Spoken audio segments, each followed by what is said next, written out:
What's up, team? Welcome back to the 266th episode of the Athletes Podcast today, featuring Shea Emry. He is creating world-class teams with Sphere Guide. He is two-time Grey Cup champion, two-time voted nastiest player in the CFL, and also a world long drive athlete. An ideal individual to have here on the Athletes Podcast, powered by Perfect Sports Supplements. If you use the code AP15, you can save 15% on products like the best coffee crunch bar on the market, creatine that everyone should be taking, whether you're 18 or 80. The benefits are insane, cognitive and physical performance. This is the 266th episode of the Athletes Podcast today, featuring Shea Emry. Here we go. You are the most decorated racquetball player in U.S. history. World's strongest man. From childhood passion to professional athlete. 8-time Ironman champion. So what was it like making your debut in the NHL? What is your biggest piece of advice for the next generation of athletes? From underdogs to national champions. This is the Athletes Podcast, where high-performance individuals share their triumphs, defeats, and life lessons to educate, entertain, and inspire the next generation of athletes. Here we go. I went to my first tournament July last year. Yeah. And it was in Toronto on the World Long Drive Tour. And that's when I got kind of exposed to how it all works. Right. And that's why I went. We were already going to be out there, and then I kind of, outlined it to my wife, and I said, this is what I'm thinking, this is what I want to do. I mean, ideally, I'd love to make it to the World Championships, which are in Atlanta in August, and I just got to the point where I was like, okay. And then I did pretty well. I didn't qualify. But then I got one of those sponsorship exemption where my buddy's like, hey, I have a qualification for the World Championships, and I'd love to give you an invite. I was like, I'm in. So that's when I kind of changed my mindset. Just like that. You got that? So I gotta ask, if you're all Nike but rocking Adidas shoes, what's going on there? Yeah, I just like these shoes. Okay, because I have the same ones. I have to ask. Yeah, they're like wider. They're crazy comfy. Yeah. Crazy comfy. I'm excited to get a couple rips in here. I haven't been playing enough golf, but I've been watching you.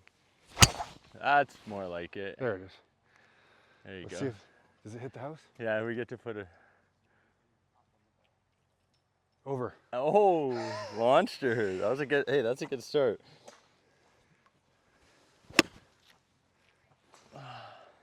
It's funny, I've been playing so much tournament golf.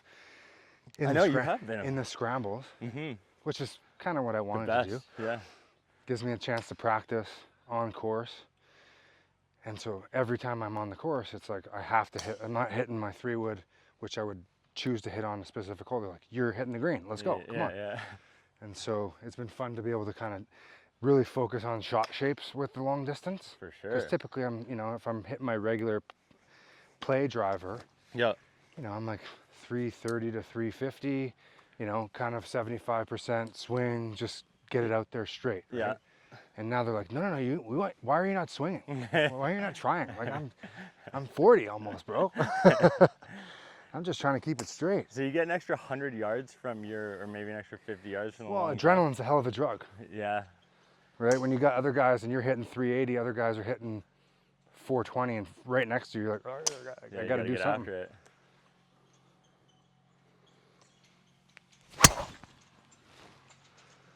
But I'm batting about 200 right now. That's okay. I'm gonna rip a couple here. See. Go for it. And so, what is this tee function you got going in here? Anything special here? No. Okay. So these are what you would use in competition. These tee claws here. Okay. So they can be put anywhere on the deck, and you can figure it out from there. But you just kind of figure out the little intricacies of how all the pros are doing it, and they all come up with a towel. There's 6 tee claws with all of their tees already put in it, so that because you only get 2 minutes and 30 seconds. So when you're putting the tee down, you're just like, digging. I don't care if it went 20 yards. I just grab the next ball, and then you're ready to go. Okay, how long is this that you've been in long drive specifically now? We should do a better job introducing this as we bring the lawnmower in. Let me get one rip in here first. Yeah, so get in there and don't try and hit it hard. That is my key. Is not hitting it hard. You find You dial it back? Well, did you ever do track and field? I almost qualified for provincials. Okay, so track and field, I was a track guy from the get-go. Okay. Track and field, field events. So you got javelin, discus, long jump, triple jump, shot put. Yeah. You get 3 throws or you get 6 jumps or whatever it is, right? Yeah. And so what you're really trying to do with your first throw or your first jump is just get a good score.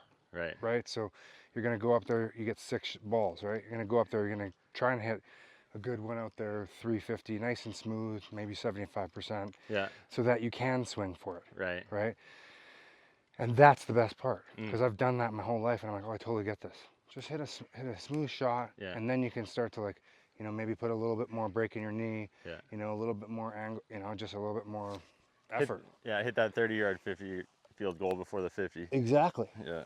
Right? And so, you know, when I was able to go there, I had this this guy that was running all the online tournaments. Yeah. He, you know, we roomed together at the tournament, and he was kind of like my mentor. And his name's Mike Zuloff, and he's been on the tour for about 8 years, and you know, a real like steward for the sport. Okay. And he kind of like showed me how it's done, and then he's like, I don't know how you got up there so calm, so cool. I was like, man, we're just hitting golf balls. No one's trying to hit me in the head right now.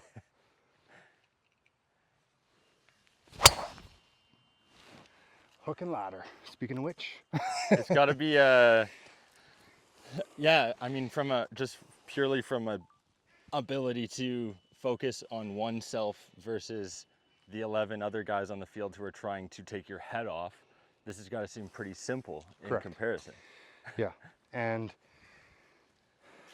I mean, not to downplay what long drive is. I came in last year when I came here to do my prep for the World Championships. I basically, like, you know, just like I did in football in the locker room or in the meeting rooms, I like drew out my grid. Yeah. You know, I said I had 5 poles, and I said each pole had a 1 and a 2 on the, so I wanted to know if I was going to hit like a, you know, 1, 2, 3, 4, 5, like where I wanted to hit the ball. Yeah. And where the wind was coming from. Right. And how that was going to adjust my height or my launch angle, and just try to keep it super simple, because there's so much data in golf now, and I'm like, A gap guy. It's like, I just got to go straight. Yeah, yeah, for sure. Paralysis by analysis. Yeah. Speaking of straight. Oh yeah, let's see it. Nice. There you go, right on cue. Does it feel like you're like, oh, that one's over. Do you ever feel like you are holding back then when you're playing a normal round? You're only giving 75%? Oh, yeah. It's got to always feel like that. Probably. Well, especially if you're playing with a big driver like this. Yeah. That sounded good. A little right. The camera doesn't see the ball. I got to warm up without the camera first. There's no shot tracer. Yeah. Where's Mac Boucher when you need him? This will be the 265th episode of the Athletes Podcast. Yeah. Shea. Okay. And one of the things that I was most excited about specifically for this episode is the fact that you're a multi-sport athlete. Now I am, yeah. I feel like even during, you've talked about you would go randomly off season, you're training. A guy like Randy Chevrier comes to mind, who's an absolute animal in the gym. You guys, I know, 40 something, or I don't know. He might even be 50. I know he might be now. Hey, I don't know if he'll like us saying that. It's okay. The CFL does not get enough credit for the athletes that are involved. For sure. And I think one of the coolest parts here about these conversations that we get to have, or that I get to have on a weekly basis, is that we get to peel back layers of the onion of an athlete. The masculinity around football, sports, how males are portrayed in golf. Yeah. Buddy. So I'm going to get right to it. Okay? Let's do it. How did I get involved in long drive? Okay. So retired in 2015. Yeah. Post football, transition sport. You've had this conversation 1,000 times. What do I do next? Right. So I'm living in Whistler. Big guy, was a track guy. I was like, oh, is it bobsled? I'm like, oh, well, I retired due to concussion, so I'm not going to go do bobsled. Right. I saw Jesse Lumsden, who's now, I think, the director of Push Canada. Yep. Or Sled Push or whatever it's called. And I said, okay, maybe I go in that direction. And maybe it's snowboard cross. Maybe like, what can I put my body towards? Yeah. Because I think I was 29, 30 at the time. I'd only broken one bone in my body. 2011, right? Yeah. Yeah. 2015 was my last year. And yeah, I can't remember when it was, to be honest with you. But it like took me so long to get to the point where like I owned a tennis club for 5 years. I was like, do I become a pro pickleball player? Yeah. Like what's the vibe here, Shea? And then, long story short, I'm sitting on the couch one day and my wife got into bodybuilding and she's like, you're working out, you're super strong. What are you doing with your body? Like, what are you pushing yourself towards? Yeah. And I'm on Instagram and it's like Bryson DeChambeau and Martin in 2022. And it's just like straight bravado. And I was like, that's it. Yeah. That's what I got to do. And then my wife said, you should go do that. And so I signed up for an indoor simulator tournament in Richmond. And I got 0 drives on the board. I legitimately had to go grab my clubs out of the snow at my storage locker, like minus 30, drove down. And I was just like, okay, like these guys are hitting it 350, 360. And no disrespect, I was like, I can freaking do this. I'm way better than these guys. That's my mindset. Yeah. I'm the best, right? And naturally. And then the second time I went down, like a month later, I got second place. Then I went and came first, and then I went to an outdoor tournament and won that. Then I went to the Western Canadian like Team Canada qualifiers, and I hit 429. I was like, I'm ready. Yeah. And yeah, like I said, I was able to be tutored and mentored by my buddy Mike. He sent me my first long drive club. And the rest is kind of like, now it's time to actually commit to it. For and sure. Last year was kind of like, okay, I'm like toes in the water, let's figure this out. Once you saw the potential. Correct. And then this year, I didn't compete on any World Long Drive tournament events, tour dates.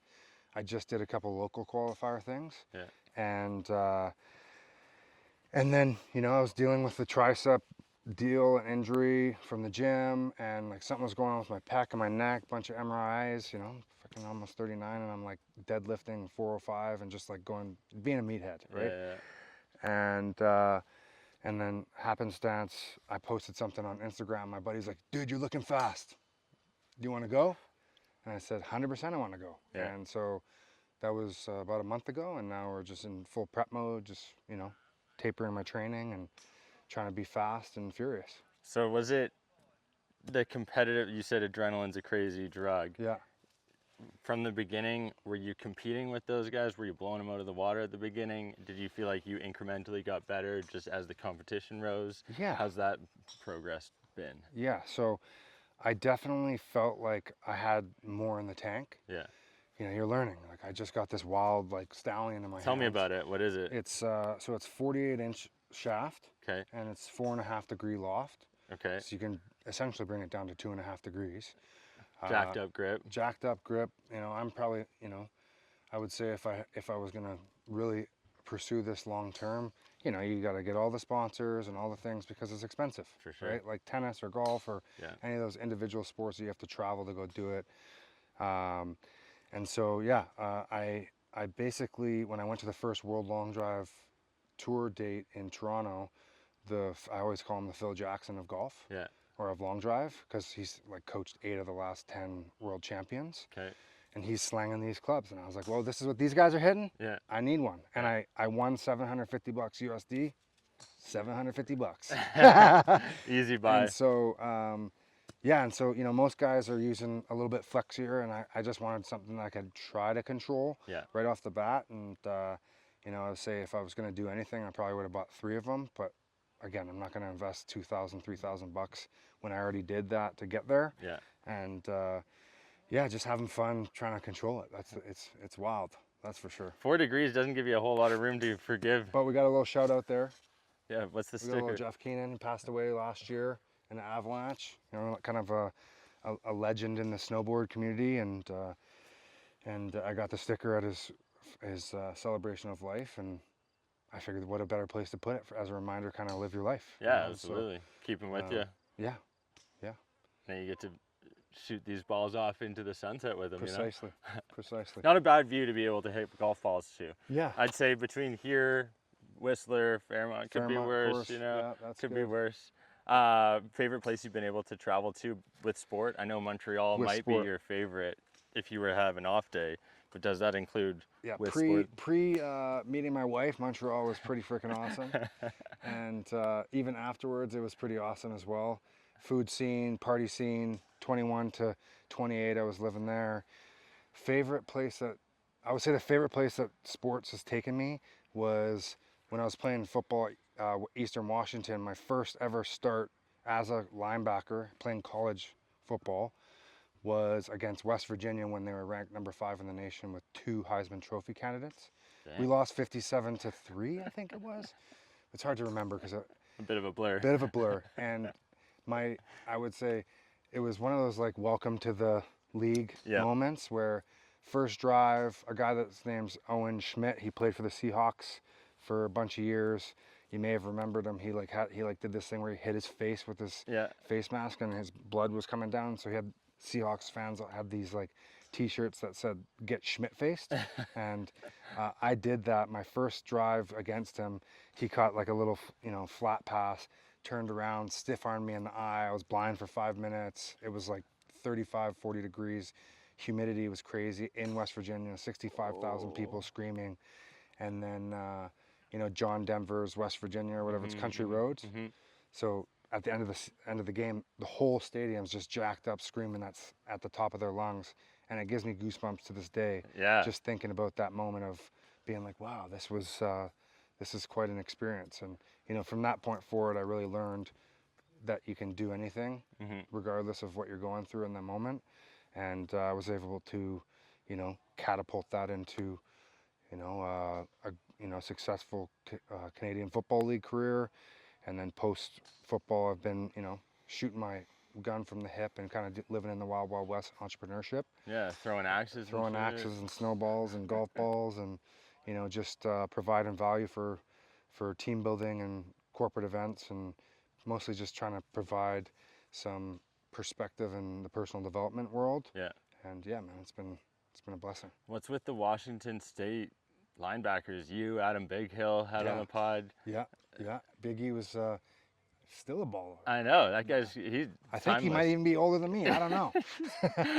But Yeah, I had him on. He was episode 29 or something. Oh, really? And so back in the day, during almost pre-COVID times. When he was with the Lions? No, I grew up watching him play the Lions. If you want to Okay. get really Yeah, into yeah, it, yeah. like him, Travis Lulay, G. Roy Yeah, Simon, yeah. Paul McCallum, All those cats. and then, but this is when he was with Winnipeg. Okay.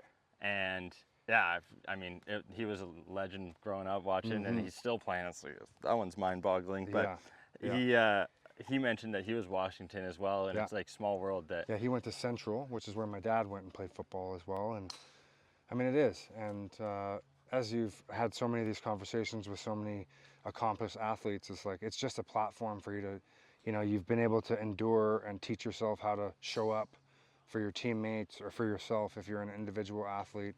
And it just teaches you so much about yourself, of what you're able to, push yourself through just with the right mindset. And, that's what, I would say always, like on Father's Day, I always call like all my old coaches, because I'm like, you guys were the ones that raised me. Yeah. My parents raised me, my aunts and uncles raised me, but, you spend so much time with these people, they become a part of the fabric of who you are. And and that's what it's cool. all about. That's cool. Let's hit some more golf Let's do balls, it, but let's do it. that's something that I'm going to take with me, because I do have coaches in my life that were definitely impactful. 100%. They Shout out Todd Burnett, There you Vancouver go. College legend. BCC. Yeah, something like that. All right, let's see if Keep a couple straight. keep a couple straight here. But that's no fun, right? Because then you just got Do to you hit prefer hitting a draw or a fade? it. I like hitting it right in onto the green.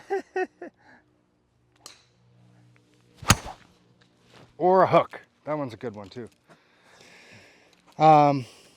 What's your natural ball flight? My natural ball flight, I would say, is probably depends on the club. Oh, okay. With my driver, I would say is more of a fade than a draw. Okay. But I can control my draw better. My fade, is just kind of comes naturally with my swing. Yeah. And then the draw, I'm like, if I want to hit the draw, and like I try and hit the draw, then I'm hitting the draw. If I'm trying to hit a fade, I got no control. Yeah. Fair enough. Not as much control with it. All right, let's see how this ball goes. Yeah, let's Don't see. hit it hard, just hit it. It was straight. So, you know, like I said, I've been in the team building space for like last decade. Yeah. And there's a couple of like coaching cues when I'm coaching axe throwing or anything. Yeah. And my biggest thing, if it's a big corporate event, there's 150 people standing in front of me and I'm doing a big, you know, do or whatever. And I'm like, is anybody golf here? Right? It's I'm basically just getting to the story of me telling them I can smash balls. Yeah. But I said, does anyone golf here? And they're like, yeah. It's like, what happens when you try and hit a golf ball as hard as you can at the driving range or on the course? What happens? They're like, it goes in the woods. I'm like, it's the same thing here. If you're trying to hit the bullseye and you're trying to throw it as hard as you can, what's happening to it? It's going into the ground. Yeah. So just take it easy, hit it smooth, and see what happens.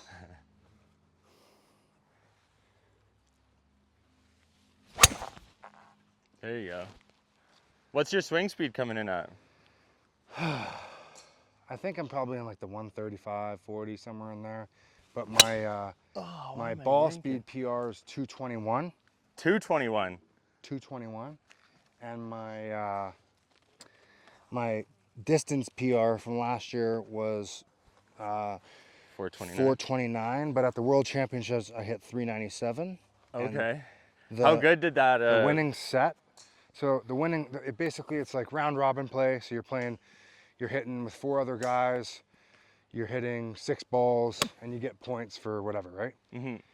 And then you move through to the match play round, which is then 1 versus 1. And so on the last set, the world champion hit 413, and the guy who came in second, who's now ranked number 1, Jack Smith, he hit 412. So you're right in the mix, but it's consistency. Yeah. Right. You got to show up, hit a straight ball consistently, and that's going to give you a better chance to move through the rounds. But yeah, I mean, last year I hit 412 in one of my round robin sets, and the guy hit 416, and I came second, and that's what knocked me out. Right. So I just love that it's like it was, it's 4 guys, just our size dudes, all standing on the tee box, looking at each other like, hey, like if mano a mano, the top 2 guys move through, the bottom 2, they're going home. Yeah. Change your flights, you're headed back. Yeah. And so it's like you talked about the bravado and the machismo of like, athletics. When I saw that, Bryson and Martin, screaming and, getting hyped up, and I was like, okay, like, I like that. That's kind of cool. Yeah. And then, I was able to have a moment like that when I was in Toronto at the tour stop there, and I made it to the amateur finals, and it's like me and one other dude.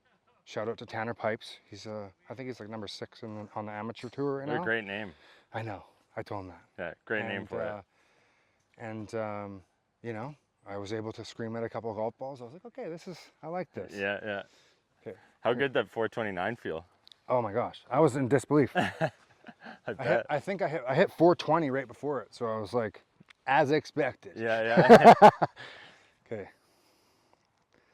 Let's hit a little fade for you here.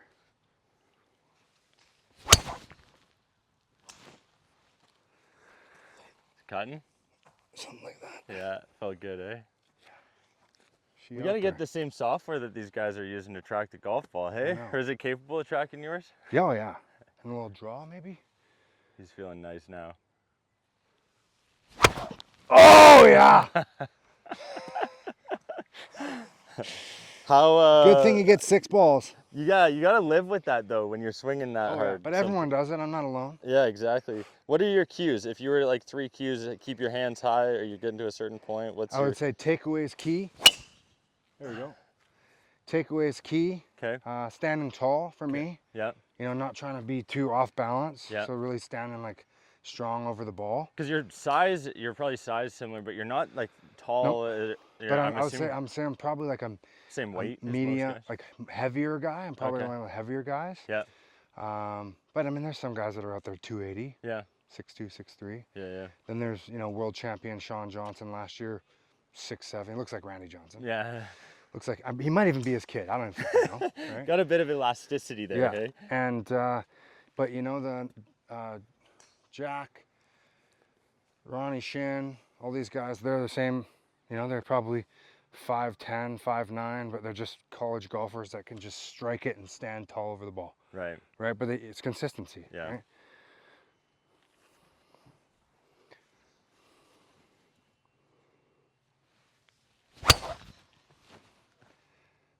There you go. It's down there. It's not in the grid though. Yeah, how tight's that grid? Well, the first one I went to, I think it was about 37 yards at 400. What? So 30? not too wide. That's And it kind of it rolled out to the left. So so everyone was kind of aiming to land on the right, so or in the give it a middle, bit. so that it gave it a chance to stay in. Yeah. And then at the World Championships, it was kind of a funky grid because you were hitting back on a par 5 from the clubhouse, Oh. and you know, it like kind of went up to the green, and yeah, it was just like, I mean, it was a huge fairway, but then once you got past like 380, and same thing, it was right, there was water on the left, so that's mind fucked right there. Yeah, for sure. All right, come on, buddy. Slow and steady. Nice. What was that cue there? Slow landing? Slow and steady. Slow and steady? You know, my takeaway is before you showed up, Yeah. I couldn't hit a ball straight, so. No? Were you in your head a bit? Were you nervous? You're my lucky charm. There we go. There we go. That's Yeah. better. Well, like I said, I got to take my own advice. You try and hit it as hard as you can. You're pretty That's much crazy. hitting it into the woods, right? Oh.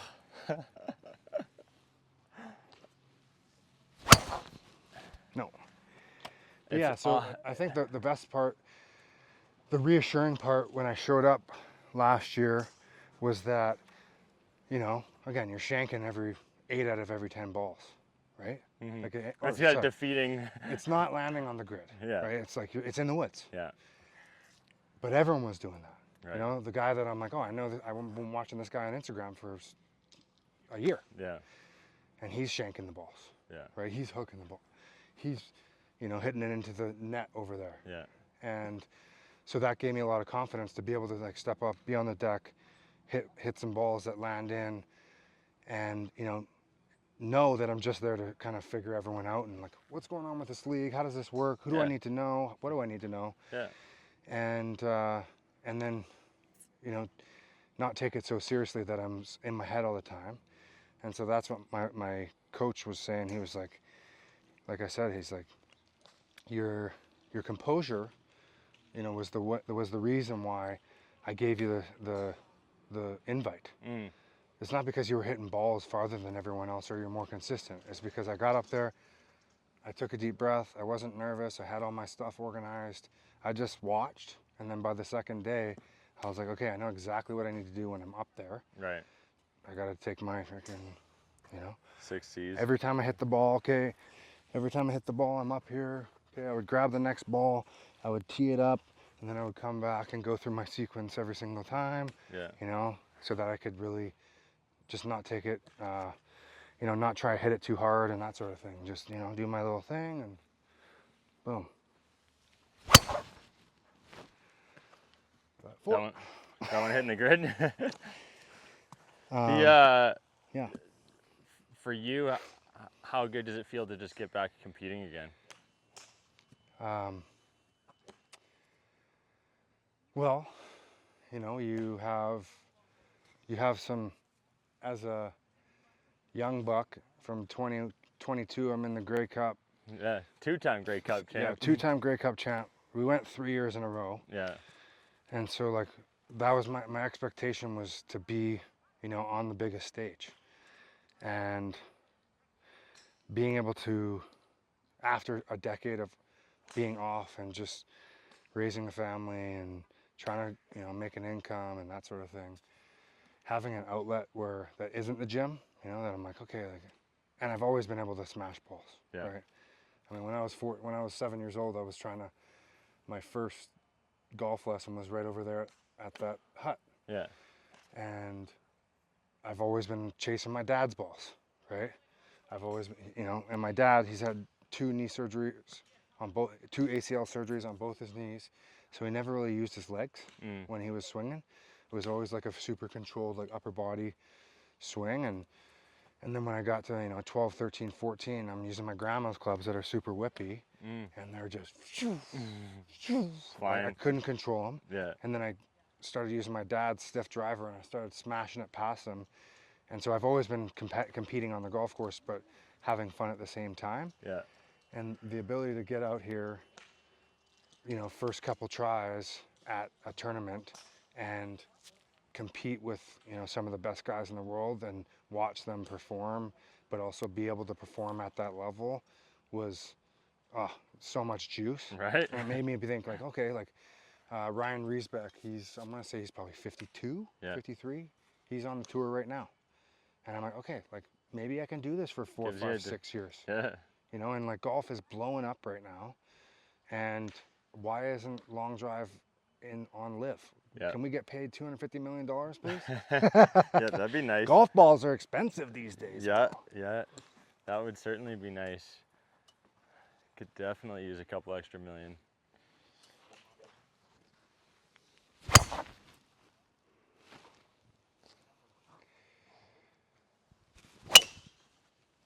Man, it's not often that I feel very, very incapable of competing with someone else on the range there, but even when I hit one good, I'm like, it's at least 30, 40, 50, 60 yards short of You where want to hit yours. this thing? Yeah, what's the difference? What do we got here now? Oh, There you go. I might miss the golf ball. Here, we'll Holy. switch. You go. Okay, what are we working with on a shafts? Holy Dinah, okay. All right, folks. Oh yeah, that one's. Oh my God, yeah, that's 4 degrees. Yeah.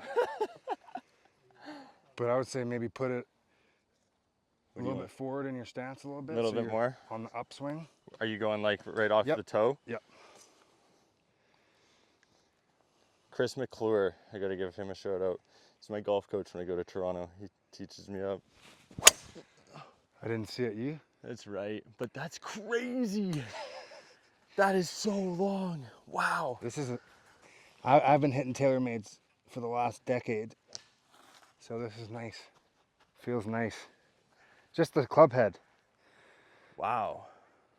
Paradigm long drive. There you go. Yeah, that one's might be on top of that range. Wow, that one was piped. Nice ball. Do you find that despite adding a bit more distance, this can add a bit more maybe miss accuracy? Yeah. Well, I mean, right? It's kind of wild. That's crazy though. That thing, I feel like that ball is gonna roll a mile afterwards too. Yeah. Wow. Keep okay. going. I need one more. I need to get He's got to hit one I need straight. to hit one that's got a bit of, I just need to turn. I gotta be a little bit more patient. You had the right cues. I gotta just get a bit more. There we go.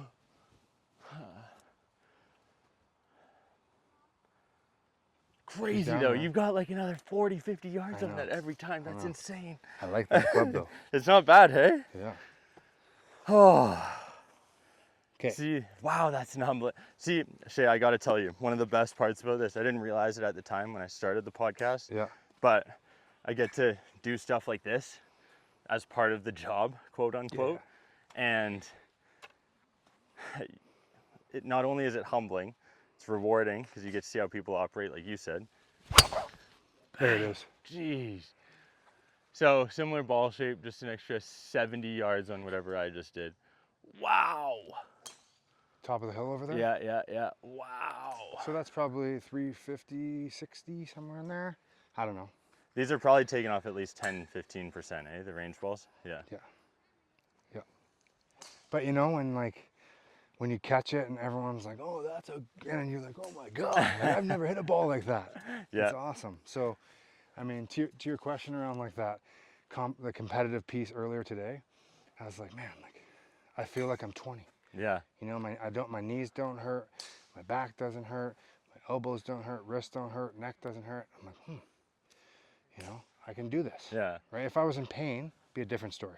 So how does your training now look compared to as a 25-year-old in the CFL? Like, give us through a day in the life or like a week So volume. I'm not doing as much running. You might tell I'm a little thicker on the edges here, but yeah. So right now I would say I'm about 250, Okay. 255, somewhere in there, and I would say ideally I'd love to be around 235, 240 because it's a speed sport. Yeah. But you know, having the mass behind it all helps. Yeah. And so I'd say my training has changed because I'm not doing as much like on-field work, and then you don't get the build up to training camp where you're gonna lose 15 pounds in training camp and eat it right back, right? But I mean, I'm just trying to be the same sort of explosive, right? Like playing linebacker, I'm in that same position where I want to be able to move quick with my hips and do all the dynamic movements. But I would say I'm in the gym, I'm riding my, mountain biking with my kids, Nice. and just trying to stay healthy. Yeah. You know? Yoga, lots of stretching, trying to stay off the stuff,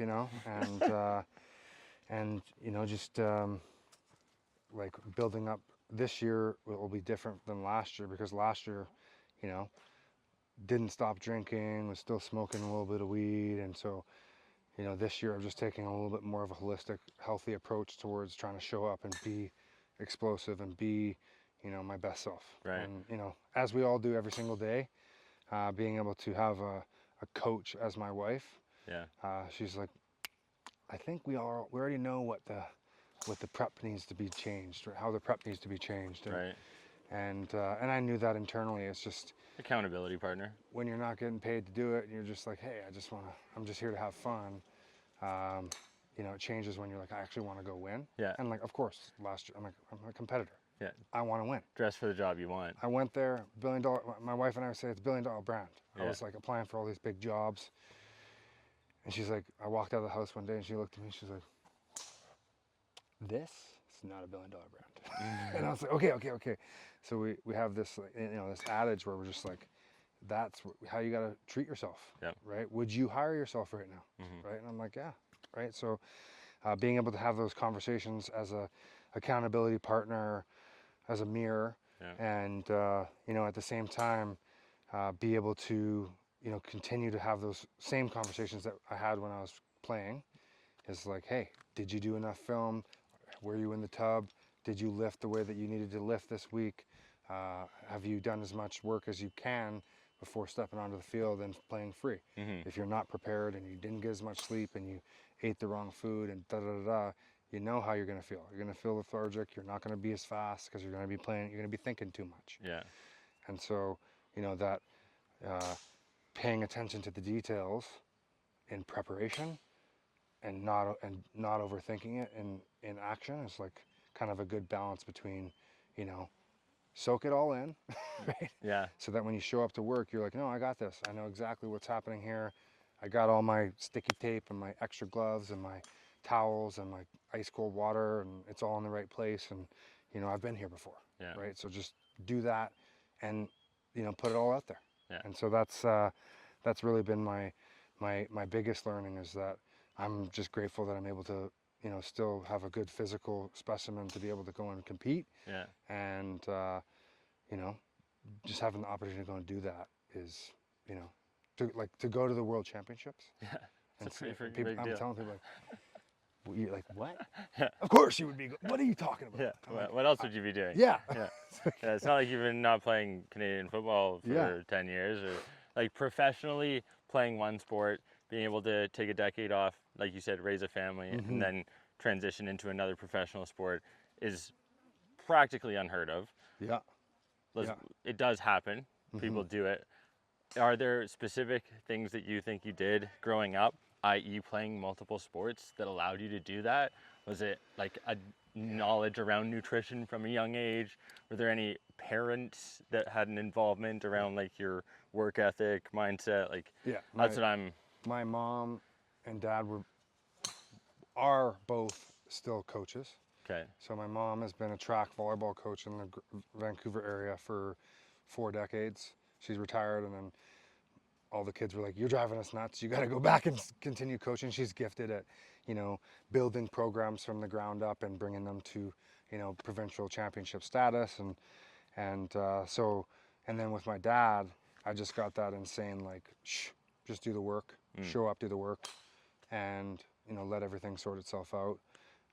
So I was very gifted in that sense, where in my home, I had 2 coaches to reflect on my work ethic, Right. and just to be able to show me the way. And I think right now I was a track guy, so I was flexible, played basketball so I could and then I moved into football and soccer, and I did all the sports, right? Like all the best athletes in the world. That's what I'm trying to preach, though, right? Yeah. So the goal for the podcast when I started, educate, entertain, and inspire the next generation of athletes. Like, I grew up playing hockey, basketball, golf, baseball, soccer, you name it. I played it. Yeah. Not at the professional level, Yeah. but I felt like I could chop it up enough. Yeah. And I wanted to be like, hey, this is what you need to do, because this specialization from the age of 6 is not working, and kids are getting hurt. Yeah. And oh, by the way, when they turn 23 and they know nothing other than one sport, they become a one-dimensional individual. Precisely. And we're not preparing them for life after sport, which is the exact opposite of thing that sport is supposed to be doing. Correct. Yeah. So that's a beautiful mission. I think there's many people that are, how old are you? 28. 28. Many people and that have kind of like done their youth amateur sport and now understand what it takes to reach the next level, because we've been listening to Wayne Gretzky tell us this for 40 years. Hey, I played all the sports, right? And I was lucky enough that I just played all the sports as it was, and my dad, he was an Olympic trials decathlete, so I was doing the decathlon in grade 3. Yeah. I was every weekend in the summer. I was doing 11, 12 events. You were Damian Warner, and right. I was doing it all. Yeah. And so, when it came to my professional football career, I was the backup long snapper, I was the backup kicker, I was the backup punter, and I was the starting middle linebacker, and I could run down on any special teams, because that's how I earned my way there. Yeah. And, being able to make plays in open space, because, that's what I did with soccer. I was like, playing defense in basketball. It's the same thing. Yeah. It's like, oh, I just got to keep this guy, he's not getting to the hoop. Yeah. Right? And so that's how I'm raising my kids. And we're really entering that age of team sport. My son's 10, daughter's 9. And so this year has been the year of exposure. So it's like Pivotal. big concerts, big sporting events, like going to all the CFL games in Vancouver we can. Nice. We went to one in Toronto last year.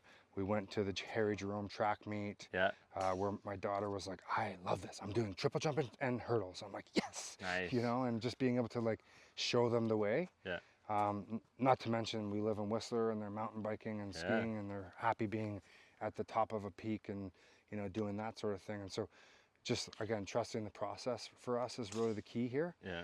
And I think that the mission that you're after is really, there's so many, like I said, so many folks that are just really wanting their kids to do many things because of that one quote that Wayne Gretzky said, or what have you. And, that specialization, like, hey, I know how to, I got great wrist shots, right? But like, can you catch a pass with your stick over your shoulder because you played football in high school as well, or basketball, right? And that's where it's like, I don't know about Connor Bedard if he played high school basketball or whatever, because he's just amazing. But like, if you're trying to make it, you're gonna have to do everything you can.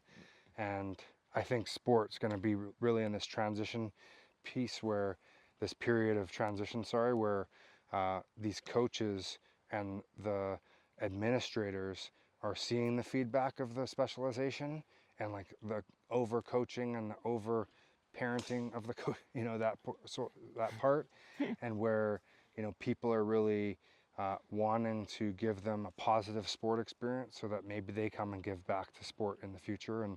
And so it's an exciting time. Yeah, we'll have to introduce your daughter to Miriam Abdul-Rashid. She's the 12th ranked hurdler in the world. Canadian. Yeah, I So saw that podcast on your page there. Yeah, we represent her for Cook Stark Management. Okay. So we have a few dozen PWHL players, Olympians, et cetera. And so Miriam will be one we'll have to introduce her to. And she's in Toronto? She is in Toronto. Okay. So next time we'll make that happen, and Miriam would love to give her some lessons. Yeah. She's going to teach me how to do it too, but I feel like your daughter will pick it up faster than I can. That's tough. I know. She's going to have to compete with her my daughter's grandma, my mom, who's like, that's how she literally brought the hurdles home and put them in the backyard, and she's like, this is how it works. And so from a young age, I was just always doing it. But you know, being able to have the connections that sport provides me to connect with you, it's like, that's what it's all about, right? And you know, I think as a Canadian, it's, you know, we're in such an amazing like part of the Canadian sport history with so much success. Mm-hmm. You look at a Summer McIntosh, pinnacle, right? Yeah, everything. You name the sport, right? Yeah. You got guys, you know, whether it's soccer or swimming or basketball or baseball or football, right? Yeah. You got guys that are at the top, and I'm like, it's just exciting to see that happen because, you know, I got a son and I got a daughter, and I want them to push sport, and I want them to push arts, and I want them to push I want them to do it all. Yeah, was it the first time ever the MVP of every sport of the big four sports? It was Freddie Freeman. They were all Canadian. Freddie Freeman, who would have NHL would have been Shea.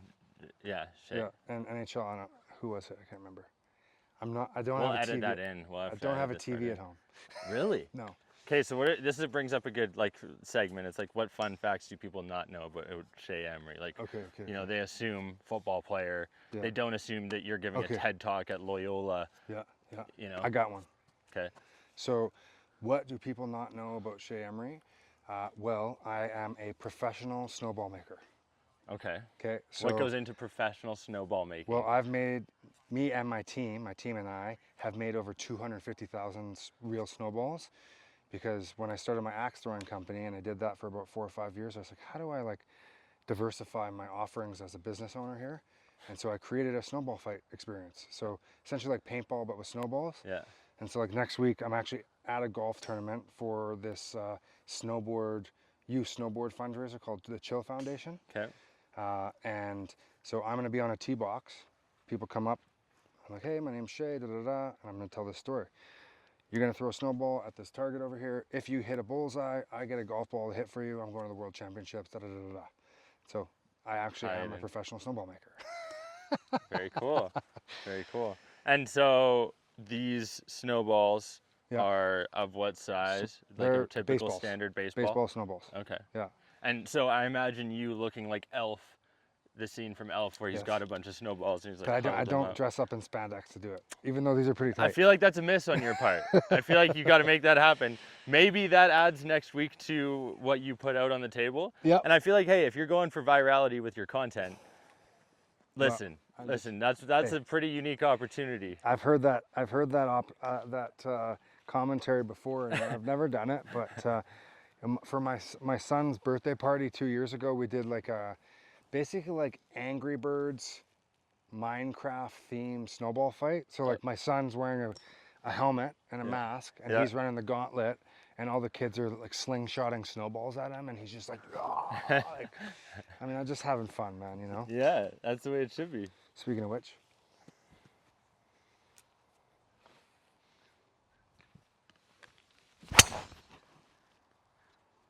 What's ideal launch angle? Do you have, like, I'm sure you have those ideal numbers in mind. I mean, it really just depends on I guess what you're going for too. on what the wind is doing. Yeah. Right. What the grid's like. If it's on a soccer pitch, or if it's a hard fairway that I'm hitting onto and it's got a good roll to it.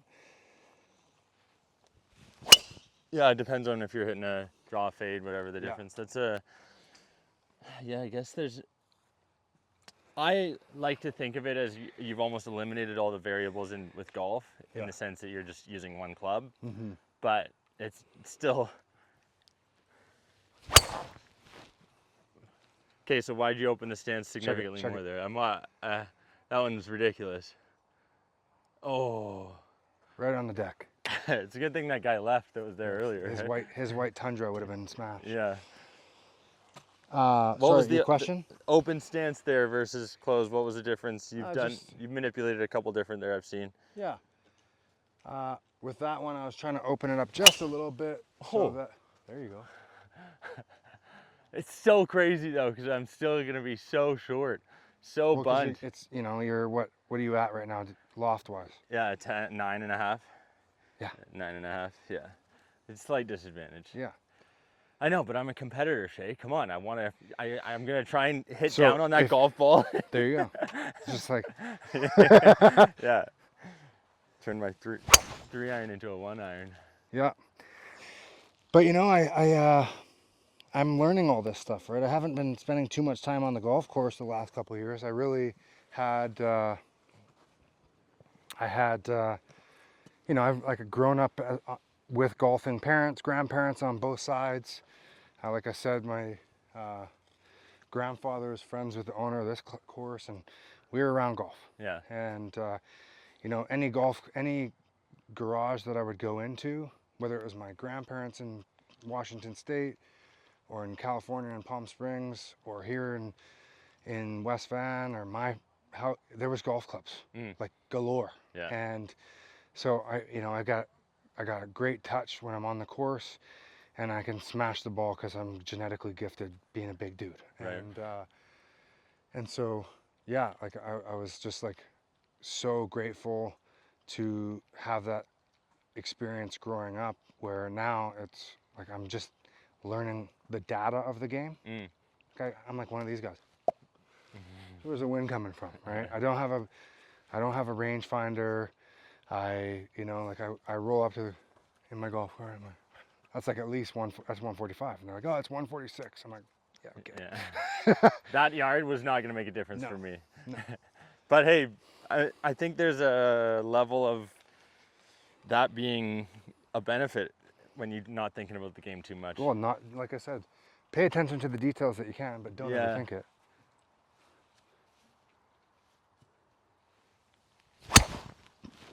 You see that one? I lost it. Yeah. All right, let's hit down on this fucking ball. There we are. But I had, like I said, a very generous individual coach who tutored me into the game last year and showed me the way. See, this is the beautiful part about the fact that I'm building a studio too in Langley, so that Oh, you are? yeah, I'll just be able to get people in person. Yeah. Like the Jeep is phenomenal to be able to travel to people, get them in person, but Yeah. there's also something about sitting down. I think I'm gonna probably incorporate some type of like every period or some type of quarter segment, where we drive, pick the guest up, we do a little lift, we do their sport. then we Lift, run, come back. shoot, baby. Exactly, you're familiar with Cam Haynes. You know the vibes. But I don't want to be as consistent as lift, run, shoot will say. It'll be a lift, Yeah. and then whatever their sport is, lift, sport, pod kind of vibe, I guess would be the best way to describe it. Better? Nope. No. I was actually so thrilled that we were on the range instead of playing, because I tend to hit it better on the range than I do on the course. Oh, got over it.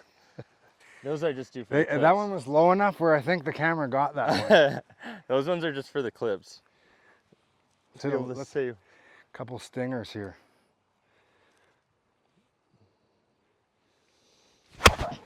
Just like that. There we go. Yeah.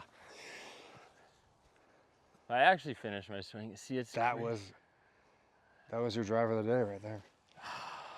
But and so you're building a studio. You've got 6 years under your belt. How are you going to differentiate yourself from everything else that's out there on the market when it comes to podcast vlogging, right? You're in the mix. You're on all the platforms. You know, I see it, I watch. I'm on, you know, my wife bugs me. She's like, "You're on your phone too much." I'm paying attention. I gotta pay attention to what's happening. And so like, yeah, what's your next step? I mean, what you got to lean to is ultimately being you, right? And the differentiating factor about the Athletes podcast is that I'm hosting it and I get to chat with folks like yourself. I think that's called fatigue. And we get to do stuff like this. Fatigue. Like, there's a lot of just golf vloggers out there. There's a lot of just hockey golf or hockey vloggers out there. That's the one. Yeah, so I open up my stance. As soon as I'm hooking too much. Is that one landing on? That might land on. No, a little short. Too much spin. Yeah, I haven't necessarily been able to lean in as much to that aspect of like let's go on the football field and you take me through what training camp looked like for a day, or if it's on the range, or if it's Finley Knox, Olympic swimmer, like let's go in the pool. I'm gonna look like a fool, but I think I want to make sure that next generation of athletes knows, like, hey, this guy who theoretically did not have any athletic background is able to go and hit golf balls with a world long driver, is able to bench press with the world's strongest man, play pickleball with the world's best pickleball player. Like, those are kind of things that... Who's the world's best pickleball player? Ben Johns. Ben Johns, eh? Yeah. Oh, that one was high. I played in like a celebrity pickleball tournament a couple months ago, and when we started the racket club in Whistler, we had 30 members. Yeah. And then by the end of when I left my tenure there, we had 700, and I would say 80% of them were pickleball players, because we ran all these camps. And Steve Deacon was, you know, I think he's top 50. He's 50 as well. And I got to partner with him for our charity tournament. I'm like playing with Steve Deacon. I'm like, oh my God, this is so much fun. It's such a great sport. Yeah, yeah. I just had April Hutchinson on, who's a rad powerlifter. You know, then she's getting into pickleball as well. Yeah. I think that's the sport of the future for sure, because everyone can play it. Yeah. Like, she could probably kick my ass. You know, my grandma could kick my butt if she plays it well enough, right? Like, if I go into aggressive, I love that sport. But that's, to answer your question, I think the way.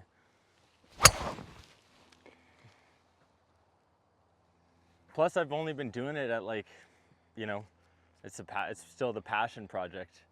I haven't been able to lean into it fully.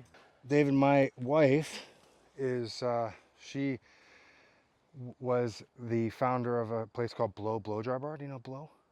No. You're not getting your hair done? Anyways. No. So Dev is a successful entrepreneur from the age of 21. And so we got asked, she was getting asked so much to do so many mentorship coaching calls. Yeah. And so that's how Sphere started, was because she's like, how do I simplify this whole experience of being a coach from remote locations? And yeah. And just set it up to have a bigger impact than my own practice. And time. Okay, this is the last ball of the day. Best ball. Okay, last ball, best ball. Gotta hit the roof.